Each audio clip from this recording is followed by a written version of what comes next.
3장에서부터 이제 마지막 가르침이 시작되고 있죠.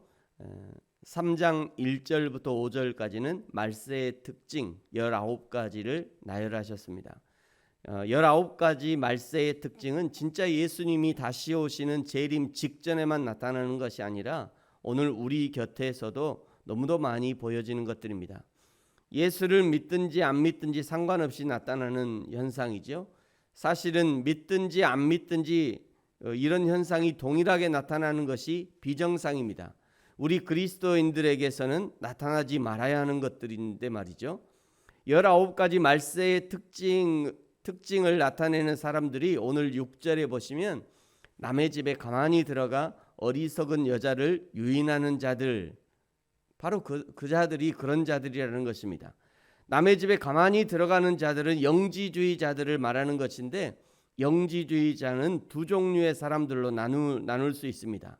한쪽은 엄격한 금욕주의로 자기 몸을 학대하면서까지 금욕을 지키려 했고, 정상적인 부부관계마저도 정욕으로 몰고 가는 사람들이었고, 또 한 부류는 도덕을 무시하고 성적 방종에 빠져서 성적 극치야말로 하나님을 만나는 방법이라고 사람을 속이게 되는 것입니다.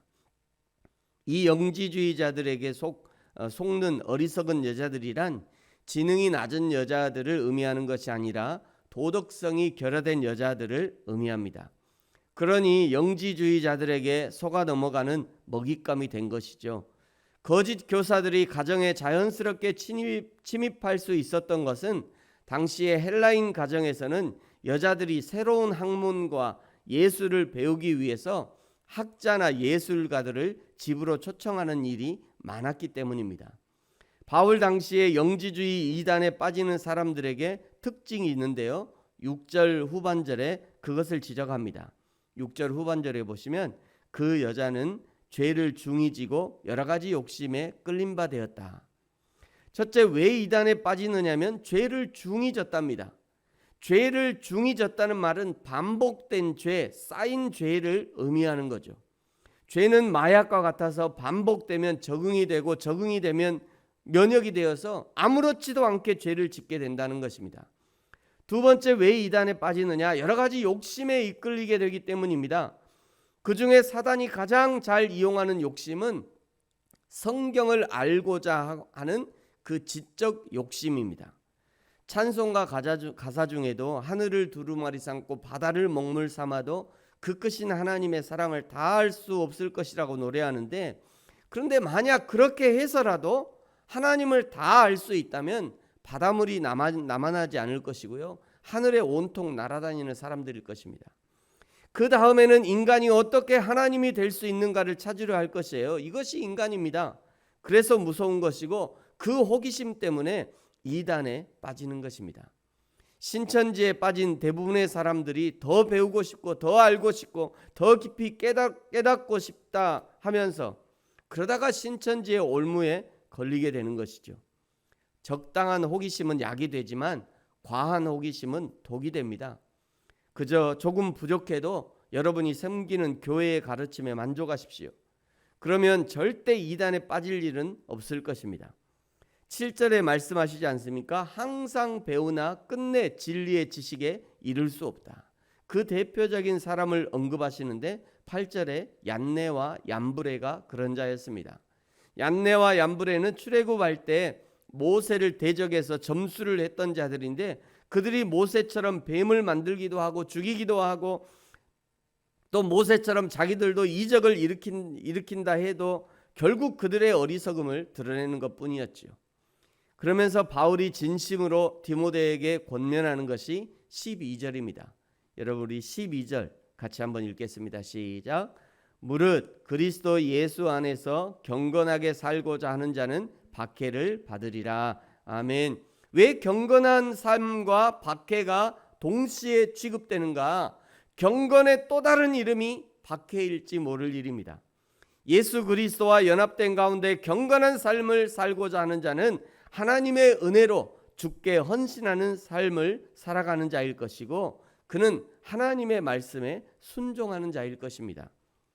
또 그런 사람은 그리스도의 남은 고난을 자신의 육체에 채우기 위해서 십자가의 고난을 짊어지는 삶을 살게 될 것이죠. 따라서 그 삶에는 당연히 핍박이 따른다는 것입니다. 예수를 믿고 한 교회를 성실하게 섬기는 것에도 고난이 따릅니다. 은혜 받고 헌신해서 사역자로 살아가도 그 안에 고난이 따라오죠. 더 헌신해서 교회를 개척하고 목회를 하면 사람들이 몰려올 것 같지만 그렇지 않더군요. 그곳에도 역시 고난이 따라옵니다. 하나님께 더 헌신해서 다른 나라의 선교사로 나가서 선교의 삶을 살면 하나님의 영광의 빛에 둘러싸이고 그 모든 어려움이 없어질 것 같지만 그곳에도 여전히 고난이 존재합니다. 여호와 하나님을 모시고 경건하게 살아가고자 하는 사람이라면 당연히 오염된 세상 속에서, 하나님을 대적하는 세상 속에서 하나님과 함께 공격을 받고 오염이라는 위험에 노출되는 것입니다. 그것을 당연하게 생각하면서 오히려 그 고난과 어려움을 즐기면서 이겨내면서 그럼에도 불구하고 예수님의 손 놓지 않고 살아가는 끈기가 오늘 우리에게 필요한 것입니다.